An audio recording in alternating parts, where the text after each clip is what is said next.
Pumunta si Jesus sa ilang matapos siyang binyagan ni Juan Bautista sa Ilog Jordan. Ang ilang ay napakalayo at sobrang tahimik na lugar. Tama. Ito ang pinakamainam na lugar upang makipag-usap sa Ama. Hindi kumain si Jesus ng anuman sa loob ng 40 araw at 40 gabi sa ilang. Naglaan siya ng malaking panahon sa panalangin, pakikipag-usap sa Diyos. Gayunpaman, labis na nagugutom si Jesus. Sa oras na iyon, dumating si Satanas upang subukang tuksohin siya. Jesus! Siguro gutom ka na? Kung ikaw ay anak ng Diyos, sabihin mo nga sa batong ito na maging tinapay. Ikaw ay anak ng Diyos, kaya't madali lang ito para sa'yo, di ba? Punuin mo ang iyong tiyan. Ikaw, Satanas, nasusulat, hindi lamang sa tinapay na bubuhay ang tao, kundi pati sa mga bawat salita na namumutawi sa bibig ng Diyos. Alam ko. Sinabi ko lang yun dahil mukha kang gutom. Oh, Jesus, napakahusay mo. Hindi ka madaling maloko. Aha! Meron akong idea. Jesus, sumunod ka sa akin. Tara!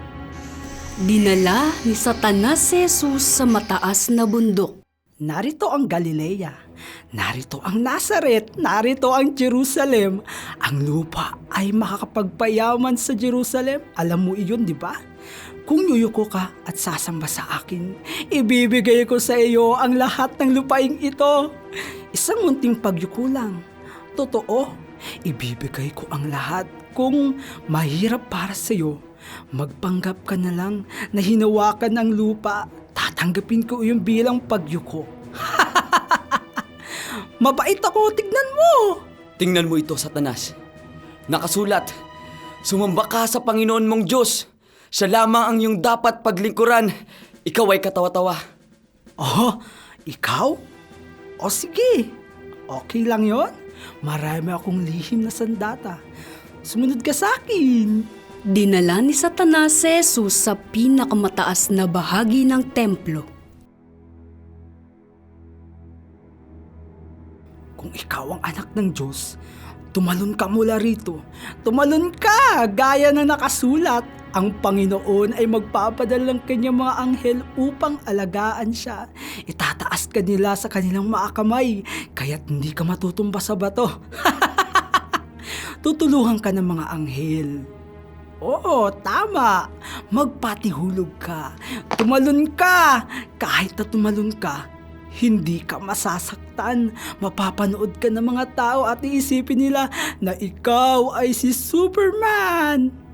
Bakit hindi mo itapon ang iyong sarili?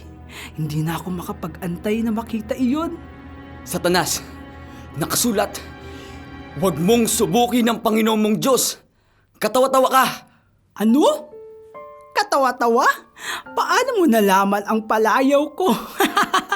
Hindi ko pa nakikilala ang isang taong tulad mo.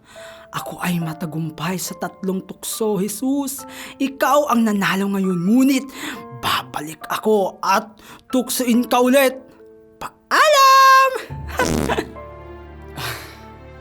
Gaano ka katapang ngayon? Paano ako makakababa dito? Satanas! Ang sama-sama mo!